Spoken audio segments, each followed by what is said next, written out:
Preferably, you should be a ISO 9000 company. In case you have not taken the certification, you should be, taking steps to get this. And of course, you need to be cost competitive because there is no preference on allocating any business or service only because you are MSME, unless until you are competing and supplying the desired quality, you will not be given any kind of extra preference. So this is, I'm not going to go through one by one. There are a lot of opportunities in almost all the areas of manufacturing, services, repair shop, mechanical items, fabrication items. While we have a lot of vendor base already, but there are segments where we look for new suppliers and new service providers. So you can approach, and depending upon our need and depending upon your capability to supply and sustain on a long-term basis, we do impanel you.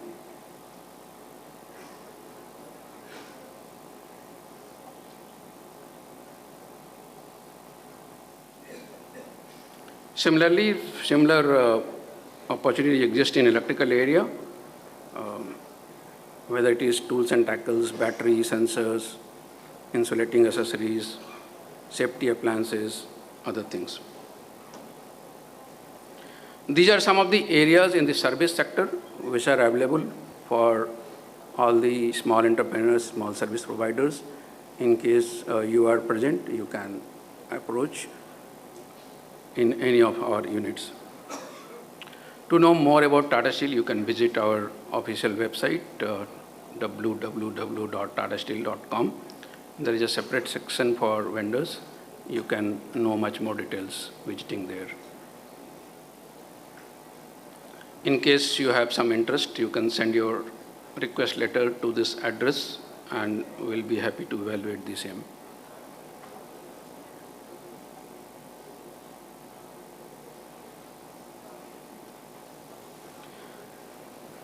That brings to the end of this presentation. I'll be happy to receive any question on this. Thank you.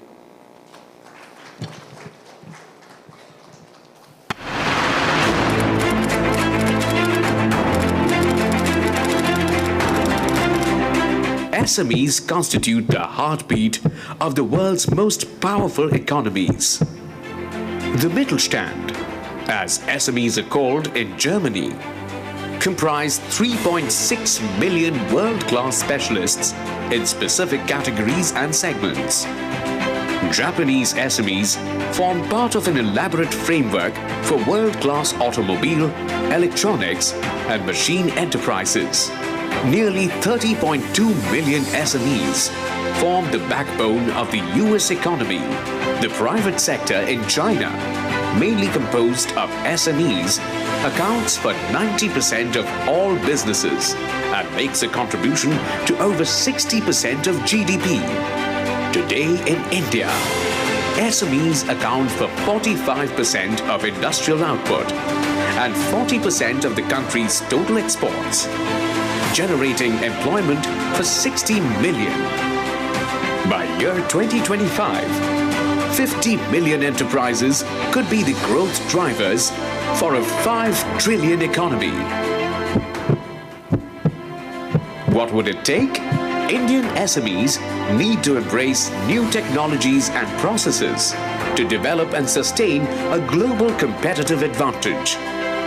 Automation, cloud computing, data analytics, Industry 4.0, 3D printing, with the thrust on transport infrastructure, railways, power and renewable energy, opportunities abound.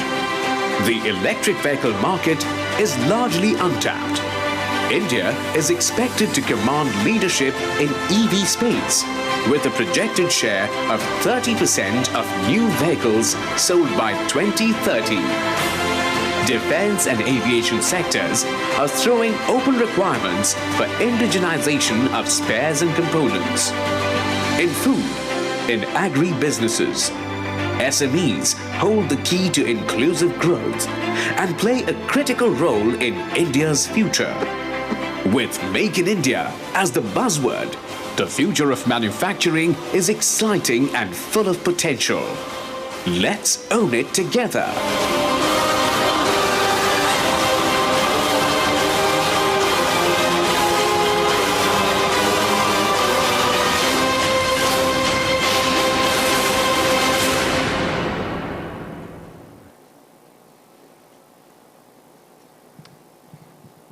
I think that's the end of our presentation, and what I suggest is that I think we have just finished about 40 minutes, which is allocated to this session. Any question answer, it will be easy for Tata Steel gentlemen who will be here, I guess, till lunch. So we can have it during lunch or any time, whatever suitable to you. Good thing is that RK has already shared some addresses where any one of you interested to be a partner, you are always welcome, and you can find out more and more information. So I declare the session to stop.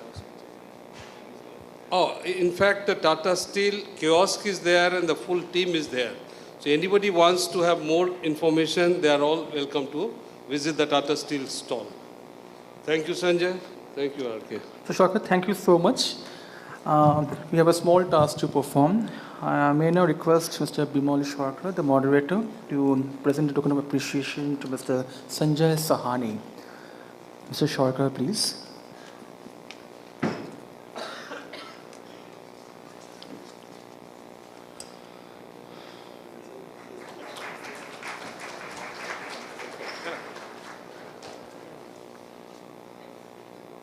May I now request Mr. Bimal Sarkar to present Mr. R.K. Singh, please. May I request, Thank you. May I request Mr. Deep Kumar Basu to please be on the dais, sir.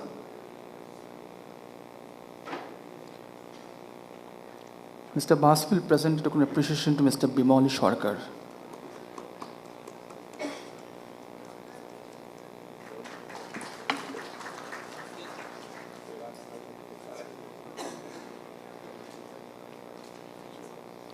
Thank you, Mr. Basu. Thank you, Mr. Sarkar. Thank you, Mr. Sahani. Thank you, Mr. R.K. Singh. With this, we end our second session of the day. Now we would welcome the speakers of the next session. Our next session is a very interesting session, which is on electric vehicle. I request on the stage Mr. Prithvi K. Sen, the moderator of this session. Mr. Shen, please. May I now request the panelists. I would start with Mr. Anirban Ghosh, Chief Sustainability Officer of Mahindra Group. Mr. Ghosh, please.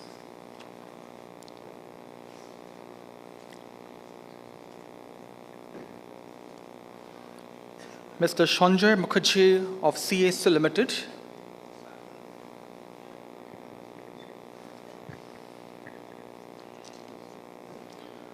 Mr. Rajesh Khosla of Exide Industries Limited.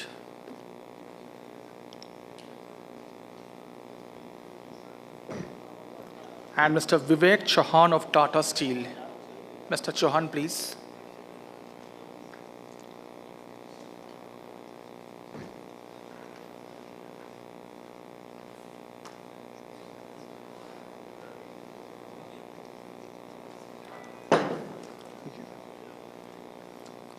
Thank you to all the panelists.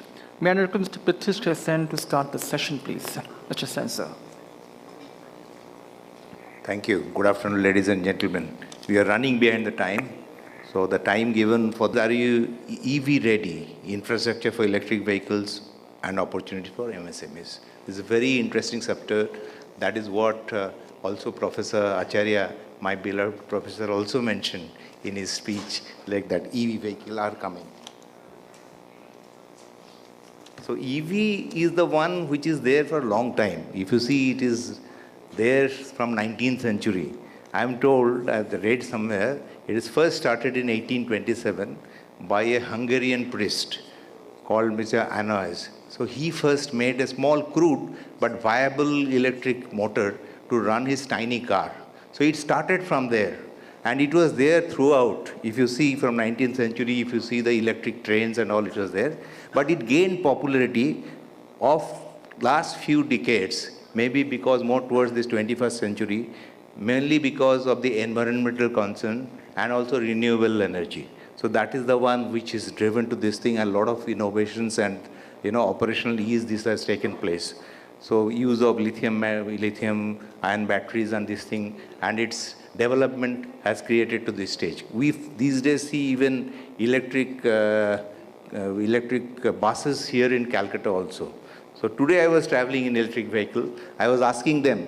They said that it's a beautiful one. Running is easy.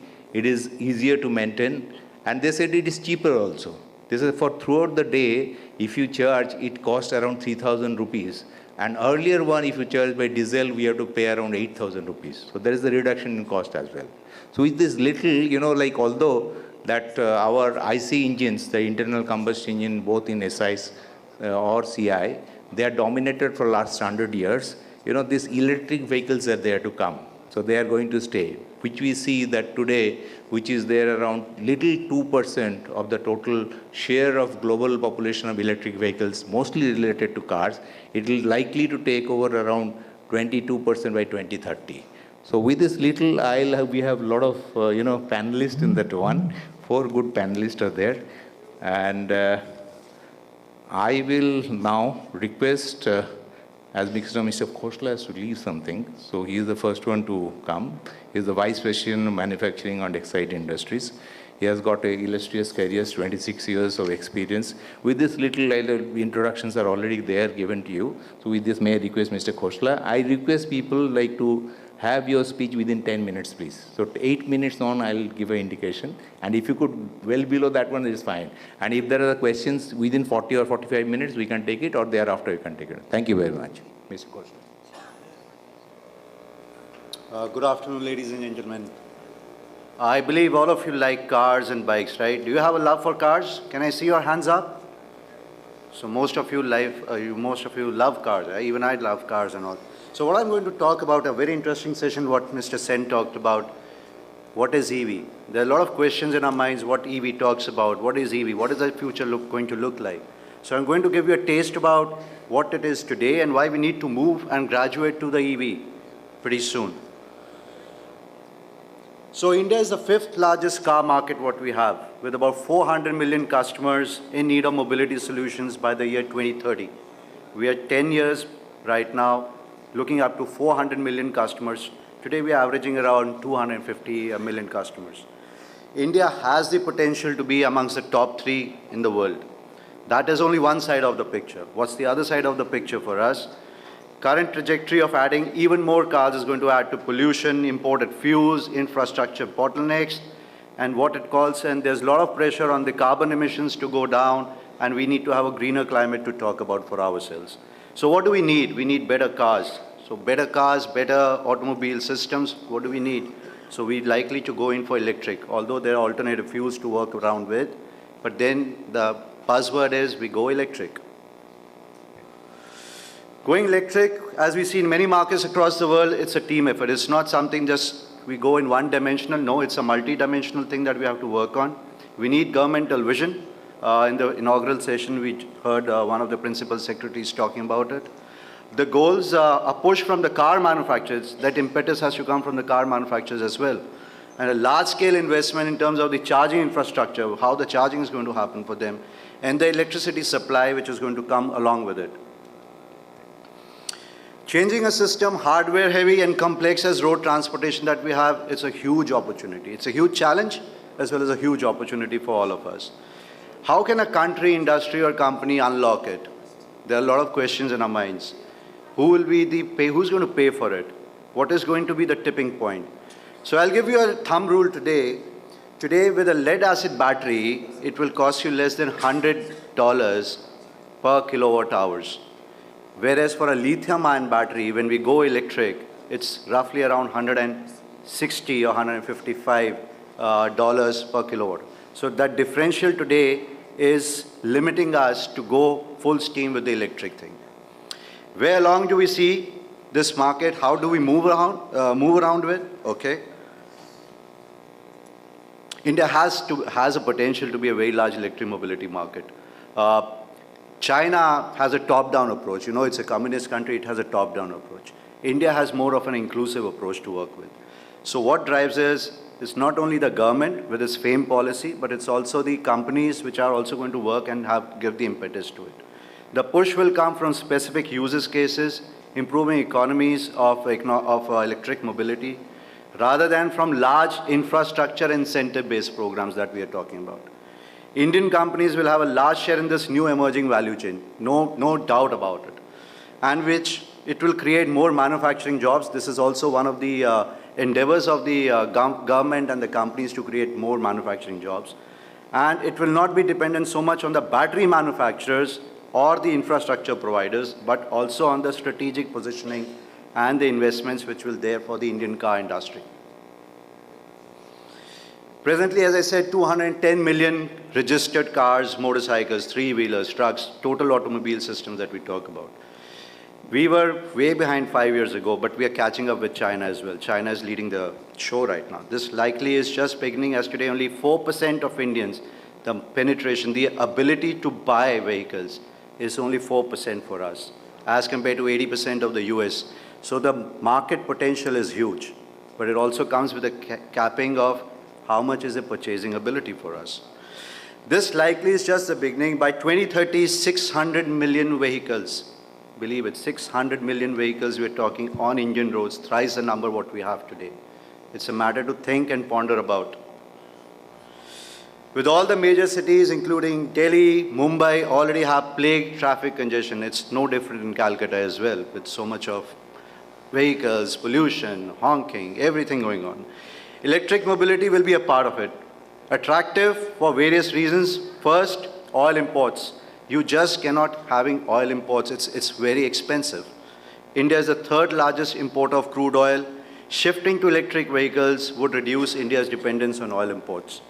Technology, leadership, job creation, EV transition presents an opportunity for Indian manufacturers to move ahead with the technology forefront.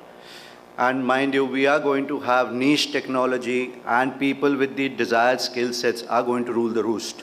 You cannot have the normal manufacturing. We will have disruptive changes in the industry for that. Urban air pollution, most cities in India have record-breaking pollution levels. NOx is mandatory for Euro 6. We're already talking of Euro 6 now. So NOx emissions and all these are going to be part of that. CO2 emissions, global, there's a lot of climate changes happening, a lot of pressure on India as well. A large share of EVs would increase emissions from power plants for sure.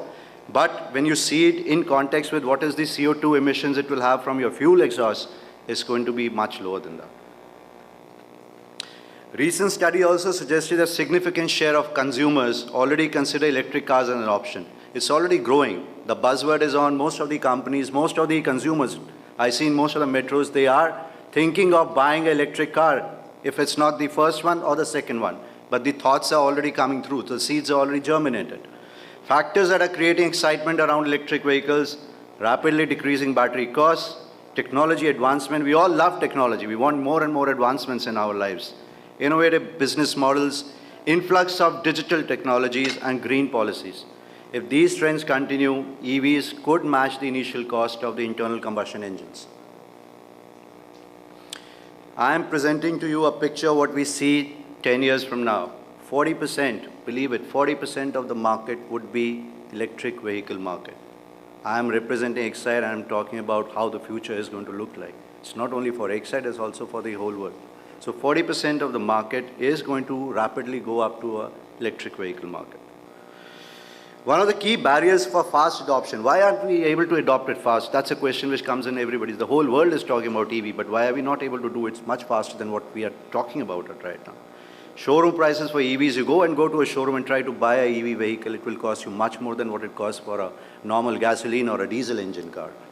The main barriers are the expensive batteries, peripheral electronics, the battery management system we are talking about, and it's about 50% of the total electric vehicle cost. It's a huge chunk of cost we are talking about right now. FAME 1, fast adoption of hybrid and electric vehicle, which the government is pushing for. FAME 1, FAME 2. These all are trying to give an impetus, reduce your GST rates so that people embrace and adopt it much faster. So already there are a lot of policies being put in place so as to adopt this change at a faster rate. While the upfront cost of EVs is higher, the operating cost is considerably lower. I heard one gentleman talking about he came in a bus and the driver said, well, I see the operating cost much lower. So it's not only that they feel, it's actually the case. This is due to higher powertrain efficiency, about 80% lower cost of energy, which we're talking about. However, given the current economics what we have, owners of EV would only see economic benefit. I repeat, they see a benefit only if your commuting is more than 150 kilometers a day. If you're talking about less than 100 kilometers a day, don't go for it. Stick to your gasoline and your diesel cars. But if your tipping point in big metros, that's what the distances are right now. If it's more than 150 kilometers, that's where you draw and get the advantage out of it. A key challenge is the development of appropriate charging infrastructure. This is going to be a big challenge for the country as well. It's a vast country that we talk about. We need a lot of charging stations, charging infrastructure. Moreover, given this very small size of EV market, there's hardly any EV-specific maintenance and servicing. So it's not only just buying a vehicle, it's the backward integration as well. Do we have the support system, the ecosystem to support it? This can work out for vehicle users and mobility sectors. We could start with the Ubers and the Olas of the world. They could start with this, and then we get down to the other segments. Drivers of electric vehicles in India, as I said, the taxi and the ride hailing, this would be the first ones to penetrate this market and grasp this market. Large-scale fleet operators, they would be the ones. Urban logistics, city buses, whether privately or state-owned, are likely to be the followers after this. And then the third one would be your private vehicle owners. Strategic motivation for adopting EVs. Future of mobility will be green. It will be green, not for us, but for our next generations as well. Large fleet of operators will be interested in EVs, given the kind of flexibility and the big network they work with. This is the most lucrative thing for them. Autonomous driving, this is going to happen. Believe it or not, in a country like ours, it will still happen. More efficient and reliable mobility future for an autonomous vehicle, self-driven cars that we're talking about. Electric powertrains are much simpler and quicker to control with, making them considerably less complex with very fast response time. Charging infrastructure, electric vehicles will need new energy chain, charging technologies, utilities, charging space providings as well. Battery technology, we need a BMS, a battery pack management system, a battery swapping technology that we talk about. Digital and information technology, electric vehicles will create new business opportunities, not only for themselves, but also for the value chain, the energy value chain that we talk about. What's the way forward? How do we look at it going forward? With enough reasons, business cases, technologies, and resources to electrify its road transport. The government wishes to decrease oil imports.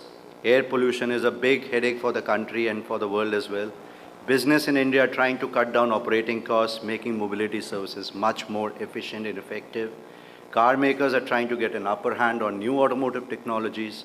Investors in the mobility space are looking for innovative technologies. Rajesh, you need to, already you're across 12 minutes. So I've got just 2 more minutes. Yeah. I think I'm on the 1 minute, if you don't mind. Okay. It's an interesting subject. Somehow 10 minutes looks too less at times. Yet the needle still is hardly moving. This is partially due to entrenched ecosystems that we work with, infrastructure shortcomings, customer expectations, and the most overriding factor is the cost of electric mobility. So once this is how the challenge is, I'm showing to you a glimpse, a teaser of what the future looks for us. Growth will be fast and will begin to make a real impact in the next 5 years. So I talked about next 10 years, 40% of the market would be EV market for us. India's solar success story is a good measure to go by. It gives us more